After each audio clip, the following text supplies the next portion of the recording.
नमस्कार। निशुल्क ज्योतिष परामर्श केंद्र में आप सबका स्वागत है। जैसे कि हमने प्रकृति के रहस्य को जाना, देने के रहस्य को जाना, लेन देन की प्रक्रिया के रहस्य को जाना, तो ये जो प्रकृति के द्वारा देने की जो व्यवस्था है, आम जनमानस तक जो व्यवस्था है पहुंचाने की, आज उसको समझने का प्रयत्न करते हैं। प्रकृति द्वारा देने की व्यवस्था कैसे संतुलित की जाती है। मानव की सोच इतनी छोटी एवं अहंकार से परिपूर्ण है कि वह समझता है कि जो कुछ हो रहा है, जो कुछ वह कर रहा है, जो कुछ प्राप्त कर रहा है, वह उसकी सोच, उसकी प्लानिंग, उसकी दूरदर्शिता, उसकी कार्य क्षमता के कारण हो रहा है, जबकि हकीकत इसके विपरीत है। मानव सदा इस अहंकार से ग्रसित रहता है कि वह परिवार का पालन पोषण कर रहा है, वह व्यापार करके कितने लोगों को रोजगार प्रदान कर रहा है, वह धर्म के मार्ग पर खर्चा करके धर्म का प्रचार प्रसार कर रहा है, वह स्कूल, अस्पताल, गौशाला, धर्मशाला, मंदिर आदि का निर्माण करवाकर समाज के उत्थान का कार्य कर रहा है।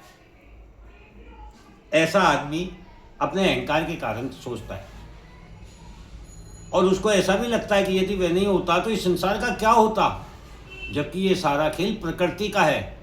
प्रकृति ने मानव को तो मात्र माध्यम बनाया है। आप यदि परिवार का पालन पोषण कर रहे हैं तो आपको उस पालन पोषण हेतु जो कुछ प्राप्त हो रहा है वह परिवार के ही किसी सदस्य का भाग्य है, फिर वह चाहे कम हो या ज़्यादा हो, जो आपको माध्यम बनाकर सब तक कुछ ना कुछ पहुंचा रहा है। आप यदि व्यापार कर रहे हैं और लोगों को रोजगार दे रहे हैं, उसमें भी किसी ना किसी पारिवारिक सदस्य या आपके काम करने वाले कर्मचारियों का भाग्य है, जो आपको माध्यम बनाकर लोगों को रोजगार प्रदान कर रहा है। आप यदि स्कूल, अस्पताल, गौशाला, धर्मशाला, मंदिर आदि का निर्माण करवा रहे हैं तो यह भी प्रकृति द्वारा आपको माध्यम बनाकर समाज की प्रगति एवं उत्थान का मार्ग प्रशस्त किया जा रहा है। इसमें आपका कुछ नहीं है, क्योंकि ना राजा बचे ना राज, जब होगा सिर तभी सजेगा ताज, तभी सजेगा ताज। तो ताज का महत्व तभी है जब सिर है। किसी के करने या नहीं करने से कुछ नहीं होता है।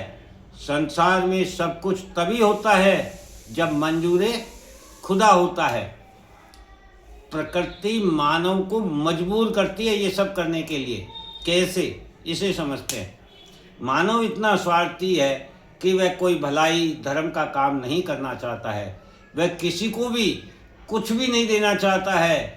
ये तो प्रकृति है जो मानव को इतना मजबूर कर देती है कि उसे ना चाहते हुए भी उसकी चाहत बनाकर, अर्थात स्वार्थ भरकर, देने में भी स्वयं का भला जानकर देने को मजबूर कर देती है।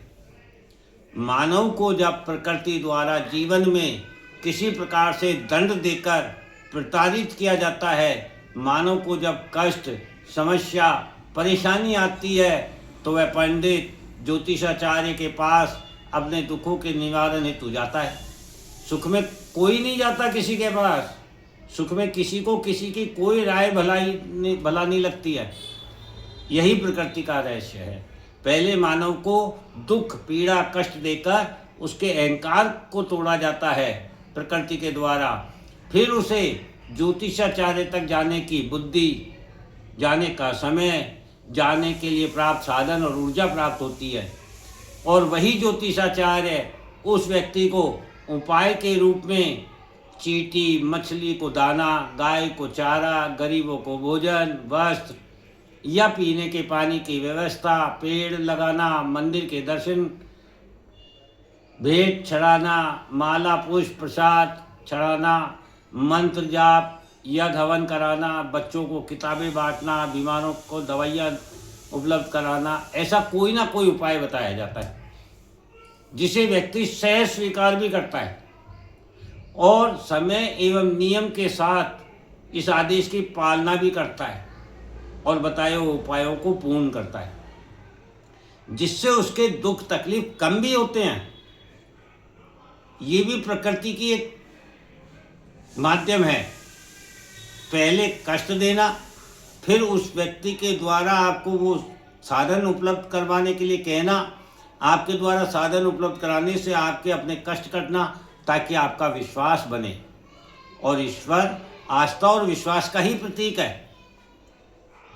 अतः प्रकृति द्वारा मानव को दुख पीड़ा देकर अपने अन्य जीव तक उसका अधिकार, जिसका जो अधिकार है जिस जीव का, उस मानव के द्वारा पहुंचाया जाता है। आप स्वयं सोचिए कि बिना दुखी हुए मानव क्या ज्योतिष को मानता? क्या ज्योतिषाचार्य पर विश्वास करता? क्या किसी भी प्रकार से किसी की कोई सहायता करता? क्या अहंकार का त्याग करता? नहीं ना। इसीलिए पीड़ा आती है। बस यही कारण है, प्रकृति स्वयं संपूर्ण संसार का पालन पोषण करती है। वह मानव के द्वारा ऐसी परिस्थितियों को उत्पन्न कर सभी जीवों तक उनका अधिकार उन तक पहुंचवाती है, आपको माध्यम बनाती है। और मानव ऐसा अहंकारी है कि सोचता है वह ही कर रहा है जो कुछ कर रहा है। वह नहीं होता तो पता नहीं इस संसार का क्या होता। अहंकार का त्याग, ईश्वर पर आस्था और विश्वास प्रकृति का ही एक व्यवस्था है। जय हिंद, जय भारत।